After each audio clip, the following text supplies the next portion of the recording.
Well, I do believe that a 10 to 15% correction, which is what we had from the highs, is not an unusual occurrence in the market. We've seen 59% of the corrections that we have generally tend to be about 10, 15%. So right now, the market has definitely bounced back, but it's into some resistance. And that makes a lot of sense, considering we're living off of hope once again. The merger between NVIDIA and ARM Limited helped because it sent a boost of confidence to the tech industry. But overall right now, NASDAQ, the S&P 500, the diamonds, all of them are right into some technical resistance in that they held major support at the 50-day moving average, and they're running into some minor support here at the 10-day moving average. So with NASDAQ, it would really be like 282 is the number if you look at the Qs. In SPY, it would be 342 if you look at the SPY. So I think right here, it'll be very interesting to see what happens. If it can continue to pop over today's highs with Fed meeting coming out tomorrow, then yeah, we might have more. If we start to falter and roll over here, particularly if we're looking at the Dow and it starts to get back under 28,000, then I might be a little bit more concerned. Well, we definitely have a few things that we have to look at as legitimate concerns. I think the first and foremost, of course, is a second wave of the pandemic as the weather gets colder.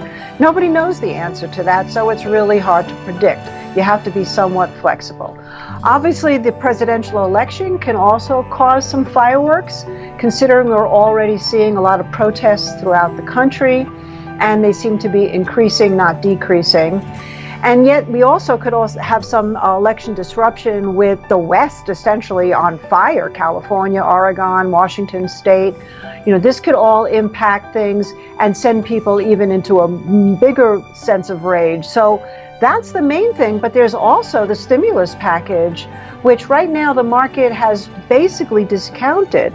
But if the government cannot pass, and I believe they will, but if they cannot pass some form of stimulus, you're going to see pressure starting in the banking sector, which is already going down with the market going up. You're going to see pressure in certainly as far as some of the consumers, because people will be running out of stimulus money. Loan moratoriums will become due. Furloughed workers will stop getting money. Small businesses will start going out. So it does seem like we're navigating through a really kind of scary forest here, but yet the market is still holding up. So we'll see what happens. I mean, number one, Trump was looking for full acquisition, and that's not what's happening with Oracle and TikTok. They're not getting full acquisition. So that's number one. Number two is because Oracle is not going to be rewriting TikTok's algorithms, it still leaves room for ByteDance to come in and push some kind of Chinese propaganda. I mean, that was the concern that Trump had.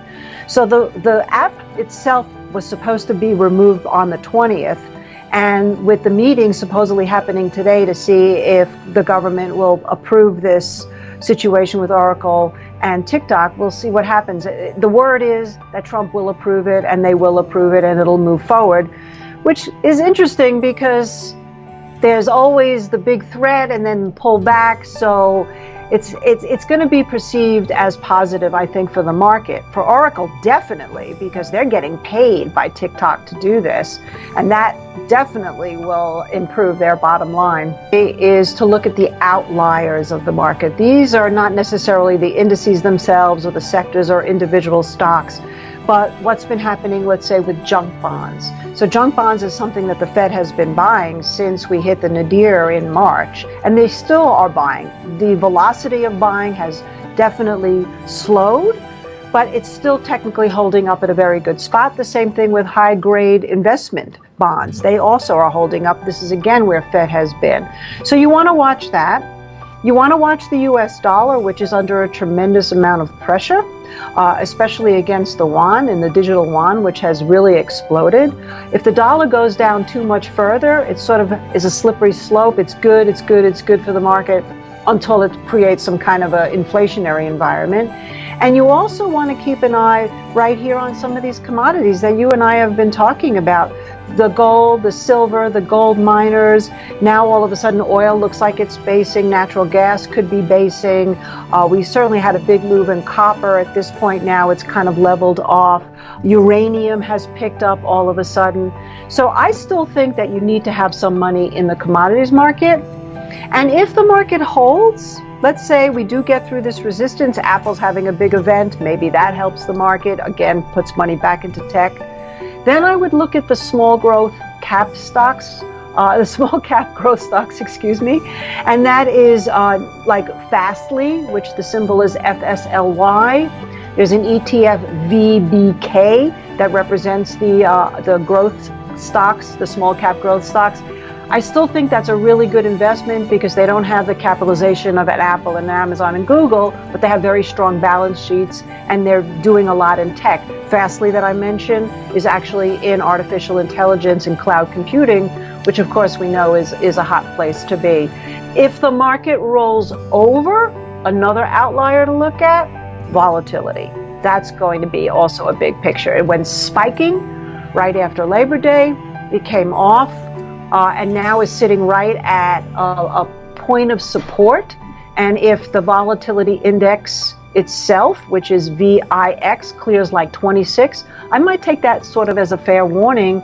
And maybe we have to go through a little bit of more ugliness until after the election is done. The people that are able to buy shares ahead of the IPO is that they have an advantage, usually. What Buffett paid for the stock, I'm not sure. But generally speaking, my style of trading is I do not buy IPOs.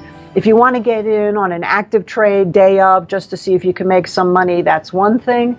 But I like to see some type of price pattern, and then I have a better idea of, okay, this is support, this is where it could go. So for me personally, I would watch it with a lot of interest, but I would probably wait at least a few days, if not a week, maybe even a month, before I would start to get involved from putting my own money at risk. And I've seen this over and over with IPOs. You have a great launch, and then immediately the price comes down. Eventually you find some floor, and then it's a much better opportunity to get in. There's no reason to be in a rush.